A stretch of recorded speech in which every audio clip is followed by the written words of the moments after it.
Hey everybody, welcome back to another exciting episode of the Stash Report from the Stash Project. This is going to be one of our compilation videos. First of all, for the new folks to the channel, welcome. Glad you could join us. Second of all, we do these videos at the beginning of every month. They are a sort of an overview, if you will, of all of the expected kit releases for a given month, this being September of 2020. We, of course, give you new release information almost on a weekly basis, and it's just really hard to keep track of, so we do these, again, at the beginning of every month to sort of focus your vision laser-like on the products that you will be purchasing this month. So we have kits from Round 2 and from Salvinos this month here domestically, although we are still expecting 3 kits from Revell that were announced for spring. Rona happened, then they were supposed to be out in July, then they were supposed to be out in August, so they're still pending. The Dom 71 GTX, Dom's 71 GTX. I don't know if Dom actually drove a 71 GTX in Fast and Furious, but that's what the tie-in is.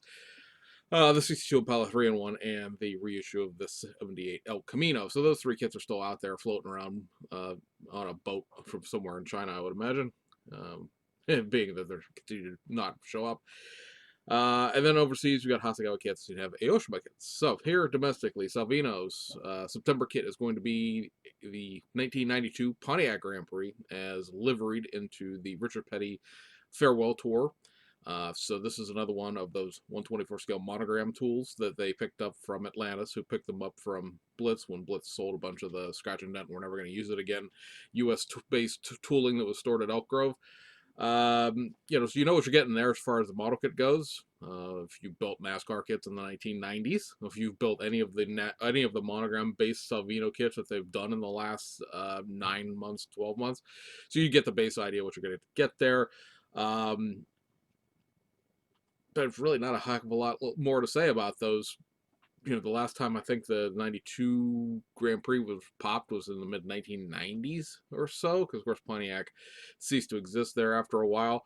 Um, so yeah, another venerable monogram tooling. I like these. A lot of the NASCAR guys who are my age and maybe a little older. I'm not younger so much. We like the monogram NASCAR kits because while they weren't necessarily spectacularly accurate towards the end of the run, obviously Revell kits came along and they started being 1/25th scale. But the 80s through 90s stuff that Salvino's owns, again, maybe the oil cooler wasn't the right way. Maybe there was some suspension components that weren't updated. The seats weren't updated. All sorts of things like that. But when you were done with it, it was a model kit you knew you could build. It would assemble monogram kits that, for all their faults and foibles, proportions wise, they will assemble into the model kit. There's never going to be a monogram kit you're really going to meet that's going to be like, oh, that's a pile of stuff and I just couldn't assemble it. And because of that, we just sort of, I think it holds a little special spot in our dark corners of our hearts, as it were. So that'll be back out. Also, while I think we may see at the end of the month in terms of Mike's Decals is going to get a run of them with no livery attached because he is apparently investing his hard-earned money dollars into the projects now. It started with the Aeroback, if you will, Grand Prix, the '86 one with the big sloping window in the back. He is going to he is thinking, because right now they're supposed to be going into production right now, going to be getting the new Salvino's Pontiac Le Mans kits. Now that's going to be another monogram based kit with a new Salvino's body attached to it. I think it's supposed to be 82 to 85, I think is the window there. Not exactly sure what years those were run specifically, because there was a point in time where NASCAR had like a 4-year back rule where you could run the current car and anything 4 years backwards.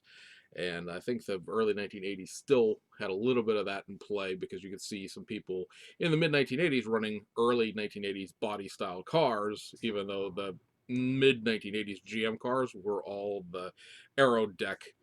Monte Carlo Aero deck 2+2. That's not right. Aeroback Grand Prix, it's a 2+2, but we're running those more aerodynamic body styles, while the lower budget teams, the guys that would show up for like 2 races a year, road track specialists, guys who only ran Daytona, stuff like that, we're still running old square back style Monte Carlo, old square back style Grand Prix. So I think the Le Mans actually has more a length into it than you would think it would. You think, oh, intermediate car, it only ran a couple of years in the early 1980s, but those cars ran a little longer than you'd think when you look at it. So I think if I remember Mike's post from Facebook correctly, he has 3 or 4 liveries already done for those cars, so that you will be able to order the kit and some decals if you wanted to from Mike's Decals, and then eventually it will be released with a livery from Salvino's in the future. So there's that to look forward to. Again, if you're a vintage NASCAR fan. Moving over to round two, kits from AMT and MPC this month. There are, let's see, 3, 6, 7 releases this month. So, or not, wow, I can't count. 8 releases this month. How about that?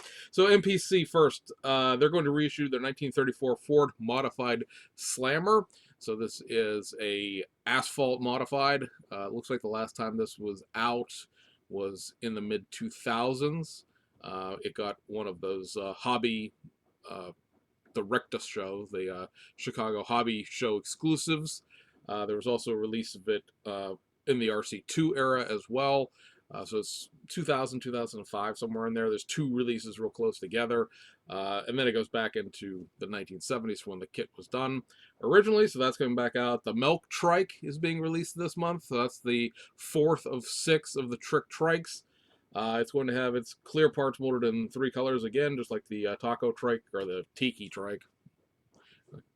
Tiki Trike was last month. It is going to be clear. It's going to be orange and it's going to be purple. So some glass choices there. There's also going to be pad printed slicks and some milk splash graphics if you don't want to do the actual milk trike graphics. And it's also supposed to be pop machine, which I assume means no tie into Coca-Cola. But we can't say Pepsi because we have a Coca-Cola license. I don't think it's really going to be Pepsi stuff because that would be a licensing thing. But pop machine decals as well. So there's that. And then one thing that was in the video this month that was just added to the release list right as we're going to make this video is the 1/8 scale Schwinn Continental 10-speed. So it's another one of these I think they're 1970s era bicycle kits. So if you're looking for one of those for a while, that'll be back out. But I don't believe that kit's been reissued. So over the AMT side of things, got a release of the 1964 Plymouth Belvedere. So this is the old Lindbergh kit, much like the Dodge 330 that got repackaged into AMT boxings. This is another, again, AMT repackaging of a 90s era Lindbergh kit. They have done the NASCAR version of this. They have done, of course, the Lawman version where they made all the new parts to turn it into a drag car. This is going to be just the factory stock version that we got back in 1999 or 1998 when this kit was originally released. There was that, of course, the Model King reissue of it in the mid 2000s or 2007. And it hasn't been seen since. This will be the 2 engines, the 426 and the leading tower power, the Slant 6. So that's coming back out. If you have a well-stocked Hobby Lobby near you, it's already on the shelves. It's not in hobby shops itself as of yet. Hobby Lobby actually was putting this on the shelf 2 weeks ago in the end of August.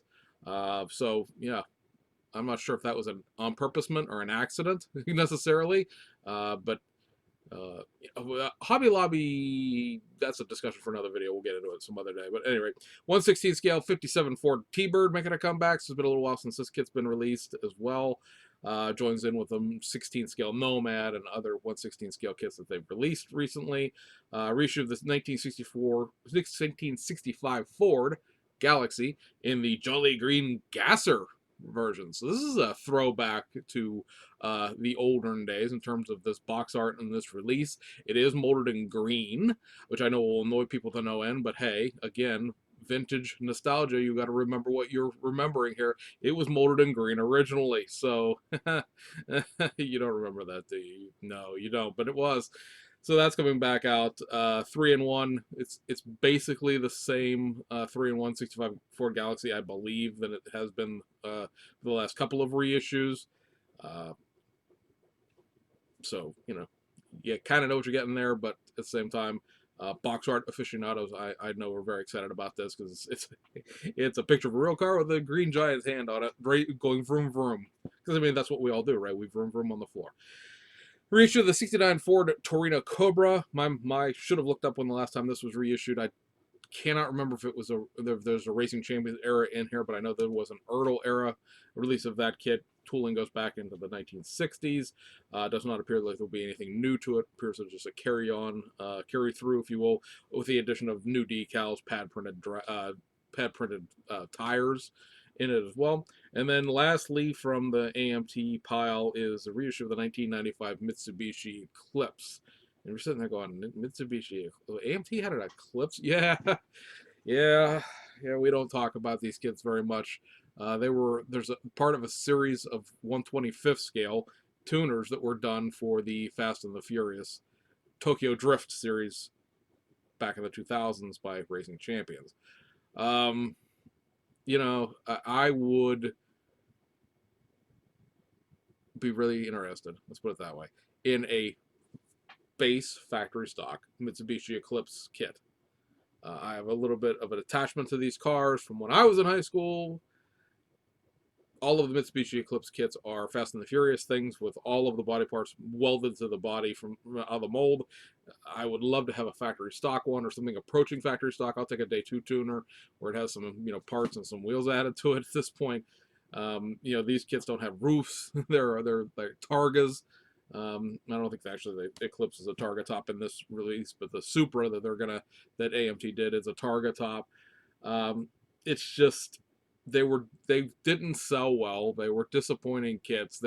If you compare this Eclipse to the Revell Eclipse, the Revell Eclipse, even though it's a hot mess, is a way better kit just in general. Racing Champions was not into model kits. They just weren't. And then if you see any of the model kits from that era that were new tools at the time, they're all very bleh.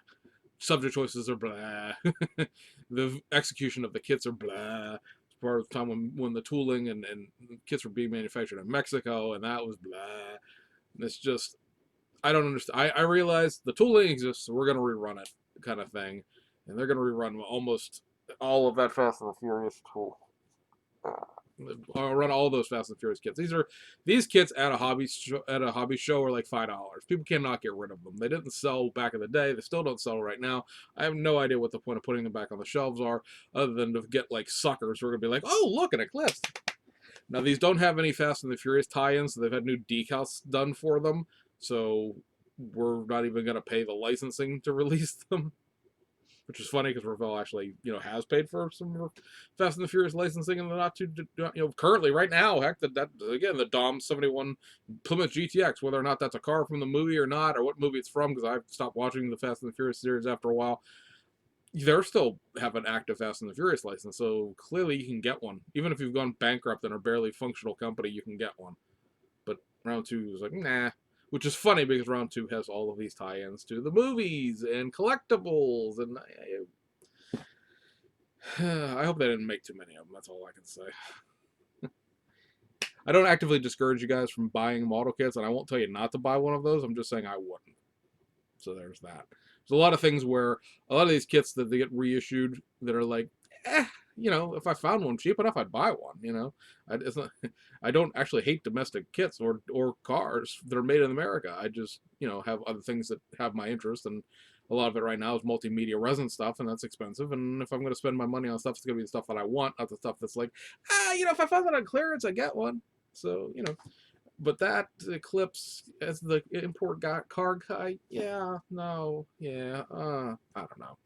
Anyway, over at Hasegawa, the kit reissues this month because there's nothing particular. Well, there's one semi-new kit. Let's put it that way. So you have the reissue of the Wild Egg Girls Kubel wagon. So that is the Kubel wagon from North Africa with the high float, if you will, sand tires, with the Resin Wild Egg Girl figure included. So Resin Girl, all the things, as well as reissue of the 1992 Subaru Legacy for the Swedish Rally, reissue of the Lamborghini Miura SV in the gold 5030 chassis restoration boxing. There's nothing different about this kit than the normal Miura, except that it's molded in gold, and it's all tied into this first restoration of the Lamborghini in-house, Concours restoration firm that they've created. So there's that. Reissue of the 92 Subaru Legacy RS, and that's going to just be the four-door non-rally street version of that kit.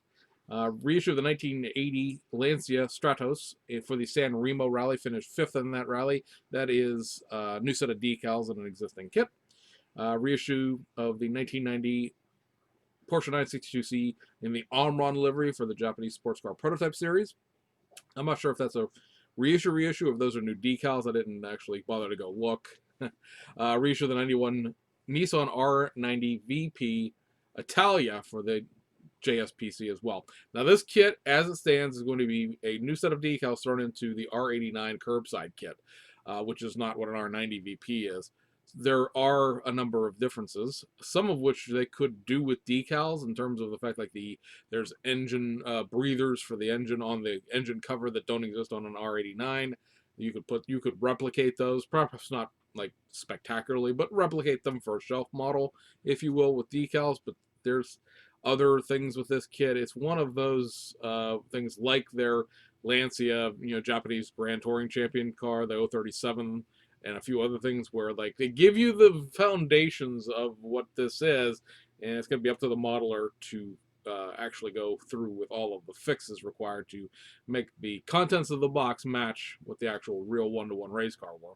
And then the one sort of new kit is the AE92 Corolla Levin from the 1989 Japanese Touring Car Championship Series in the Advan livery, the venerable Advan livery. Because really, when you think about Advan, it's a red car with black that fades into black with the stripes.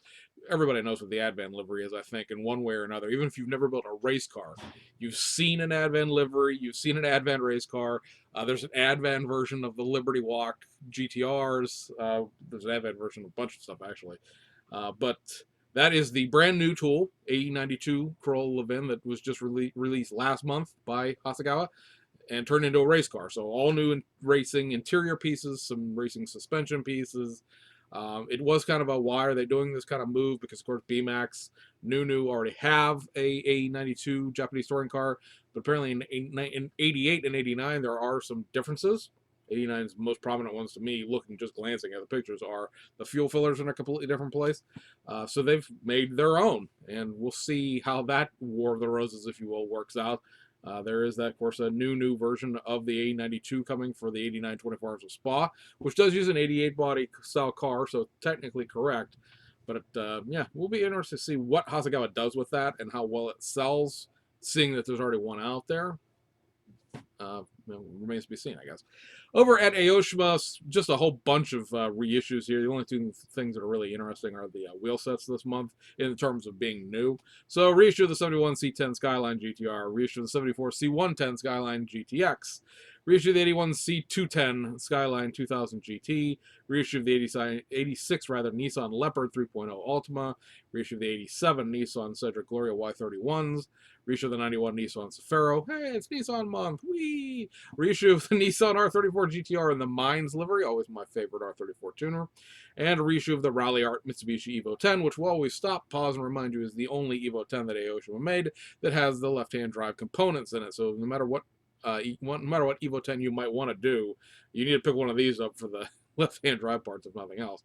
And then the wheel sets. So the 18-inch work Gnosis and 17-inch Stitch Sabres are more wheels that exist in kits that do not exist as their own wheel sets. So these are, again, much like last month's wheels were, existing wheels, not new, but they are never before sold as just wheels and tires. Also, the 18-inch Volk Racing G25s rather, and the Enkei S05RRs, which are the wheels out of the two Rocket Bunny Toyota 86 kits, the black one and the red one, both sets of those wheels. Those wheels were created specifically for those two Rocket Bunny kits and have not been released separately, and now they will be. So for anybody who's eyed up one of those kits going, I like those Enkei racing wheels, Enkei racing wheels, Enkei racing wheels, and you've been, I don't want to buy the whole kit because I don't care about the car, well, the $8 solution is shortly upon you. And then these are just going to be, to finish out the Aoshima stuff, just stocks, restocks, nothing, not even new. They're just putting them back out to put things back in stock. 2011 Subaru Sambar War Rally Blue Limited Edition. Limited Edition! Gem Mint 10! For the people who don't know, that was a the World Rally Blue is a tribute to the rally teams. So the Subaru Sandbar is, of course, a tiny pickup truck. When you build it, is about literally this big in real life in 1/24 scale. Uh, they made 1,500 of them in real life in this World Rally Blue. They painted the rally cars back then, and yeah, so it was a very easy modification for Aoshima to make back when these kits were new in 2014, because it was just, hey, here's some decals, and you paint that blue and have a good time with it. So that's back out. Reissue of the 2004 R34 Z-Tune, reissue of the 2001 Urace R34 Type R, reissue of the 97 Honda Accord Wagon Garson Girard, reissue of the 99 RE Anemia FD3S rather RX7, reissue of the Liberty Walk Liberty Works Japan 4-door, and that is a 1980s Skyline 4-door. It's the first Liberty Walk kit that was ever done by Aoshima, and then the Liberty Walk Liberty Works R35 GTR Type 1.5. That is the one with the 2019 body parts and other modifications made. That is a white car on the box art. And then lastly, some what are venerable wheel sets, because these seem to get reissued probably once every 6 months at this point. The Advan RSDFs, Advan RS63, Advan GTs, and the Enki GTC01 RRs are making another trip around the world, because they only run those wheel sets often like about 1,000 pieces, so they quickly sell out, so they can quickly reissue them. And you know, it I think it works out well for everybody, you know, when you consider the hobby market in Japan, because you know, Japan just in general doesn't have a whole heck of a lot of wide open spaces, being that it's an island that is incredibly populated. So you're talking about, you know, small stores, and you know, not a lot of inventory that you have to carry. If they reissued those in like thousands and thousands of pieces and required people to take, you know, very large orders of them when those kits were released, or those wheel sets were released, then you'd probably have a whole hard time selling them. But hey, you know, hey, they're doing another run of the Yankee wheels. Let me go grab 5 sets of those and throw them back in stock in the store, and poof, they're gone again. Haha. So, and then Aoshima doesn't have to carry big stock of them in the warehouse either. So works out for everybody. Guys, that wraps up this video. Now you know what you are focusing your laser-like vision on purchasing this month, and we'll see you guys on the other side.